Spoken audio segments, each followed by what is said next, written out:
বাড়িতে আছিস? আমি বললাম হ্যাঁ। বলে আসছি, দাঁড়া। তখন ঘড়িতে বাজে ঠিক 3টে। আমরা তখন খেয়ে জাস্ট উঠেছি, দুপুর 3টে। দরজা খোলাতেই দেখছি রিমা আর ওর বান্ধবী এসেছে আমার বাড়িতে। রিমা হচ্ছে আমার যা আর বান্ধবী, দুটোই বলতে পারো। বেশ ভালো লাগলো, বেশ মজা করলাম, আড্ডা দিলাম, গল্প করলাম। সেই ভিডিওগুলো কিন্তু আমি করতে একদম ভুলে গেছি।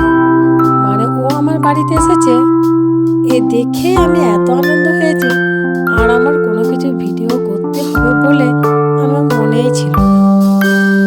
তো যাই হোক, যতটুকু করেছি তার মধ্যেই তুলে ধরছি তোমাদের সামনে।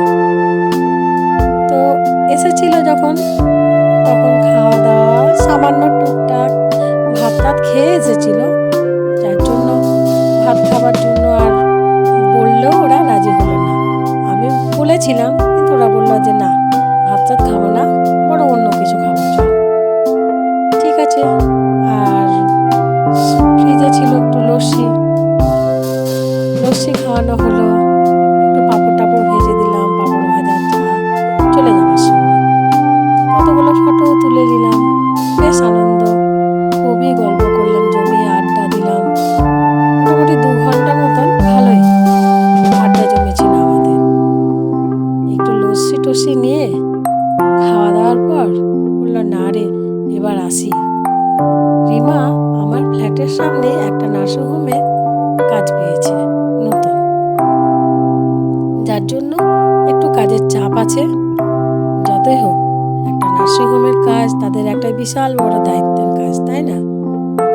তো যার জন্য ওর একটু কাজের চাপ। আর আমার বলা ছিল যেদিনকে একটু মেঘলা মেঘলা করবে, দুপুর দিকে আসবি, একটুখানি এসে আমরা গল্প করব, সেই আগেকার দিনের মতন বসে বসে গল্প করব, অনেক গল্প। আমার কথা রিমা কাটতে পারেনি, তাই ও একদিন মেঘলা দেখে চলে এসেছে, বলছে চল আজকে তোর সঙ্গে বসে বসে একটু গল্প করব। নার্সিংহোমে আমি বলে এসেছি, কিছুক্ষণ পর আমি আসছি, আমার এখানে সামনে জায়ের বাড়ি। যাই হোক, দুজনে মিলে অনেকক্ষণ গল্প করলাম। রিমার বান্ধবী এসেছিল আমাদের সঙ্গে ছিল, তো ও আমাদেরকে দেখে অবাক হয়ে গেছে, বলছে বাবা রে, তোদের কত গল্পই শেষ হচ্ছে না।